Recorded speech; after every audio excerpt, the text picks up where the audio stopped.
Bismillahirrahmanirrahim. Nahmaduhu wa nusalli wa nusallimu ala rasul karim. Asyhadu an la ilaha illallah wa asyhadu anna Muhammadan abduhu wa rasuluh. La haula wa la quwwata illa billahil aliyyil azim.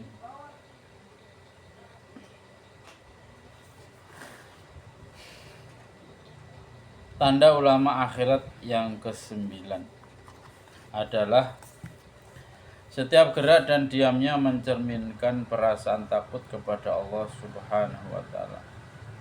Kesan keagungan Allah Subhanahu wa taala dan ketinggian Allah Subhanahu wa taala tampak dalam setiap tingkah lakunya. Kebiasaannya, bicaranya dan diamnya, sehingga dari gerak-geriknya dapat diketahui keadaan mereka. Dengan melihat wajah mereka, kita akan ingat kepada Allah Subhanahu wa taala. Ketenangan, kewibawaan dan tawadhu telah menjadi tabiat mereka. Mereka menghindari bicara sia-sia, perkataan kotor, dan pembicaraan yang dibuat-buat. Mereka tidak menyombongkan diri dan tidak membanggakan diri. Karena sikap ini merupakan tanda tidak takut kepada Allah Subhanahu wa taala. Umar radhiyallahu an berkata, "Belajarlah ilmu dan belajarlah ketenangan dan kewibawaan untuk ilmu. Bersikaplah tawadhu di hadapan gurumu. Janganlah menjadi ulama yang kejam." Rasulullah Shallallahu alaihi wasallam bersabda, Orang terbaik dari umatku adalah orang yang jika tinggal di tengah orang banyak merasa senang dengan keluasan rahmat Allah Subhanahu wa taala, dan ia menangis takut kepada azab Allah Subhanahu wa taala dalam kesendirian. Tubuhnya berada di atas bumi, tetapi hatinya berhubungan dengan langit. Seseorang bertanya kepada Rasulullah Shallallahu alaihi wasallam, "Amal apakah yang paling mulia?" Rasulullah Shallallahu alaihi wasallam bersabda, "Menghindari perkara-perkara yang tidak dibolehkan oleh syariat, dan lisanmu senantiasa basah oleh zikrullah." Seseorang bertanya lagi, "Siapakah teman yang paling baik?" Rasulullah Shallallahu alaihi wasallam bersabda, "Orang yang jika kamu lalai dari berbuat baik, ia akan mengingatkanmu.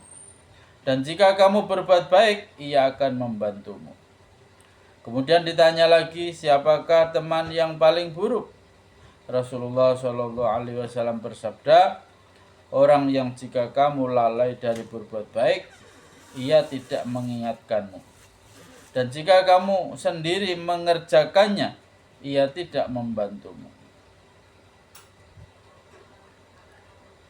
Ditanya lagi, "Siapakah alim yang paling besar?"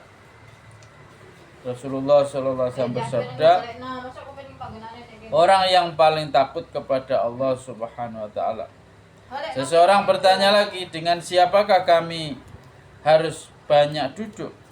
Beliau Shallallahu alaihi wasallam bersabda, "Orang yang dengan melihat wajah mereka akan ingat kepada Allah Subhanahu wa taala." Rasulullah Shallallahu alaihi wasallam bersabda, orang yang tidak akan mengalami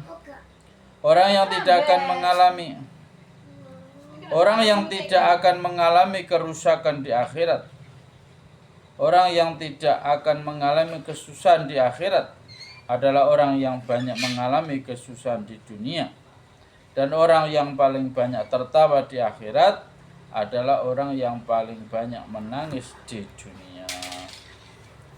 Alhamdulillah jamaah rahmatullah SWT, demikian taklim kita hari ini tentang tanda-tanda ulama akhirat yang ke-9. Mudah-mudahan Allah sampai kepahaman, niat mengamalkan dan menyampaikan kepada saudara kita yang belum mendengar, insyaallah. Kita tutup dengan doa kepada majelis. Subhanallah bihamdihi, subhanakallahumma bihamdika, Asyhadu an la ilaha illa anta astaghfiruka wa atubu ilaik. Wassalamualaikum warahmatullahi wabarakatuh.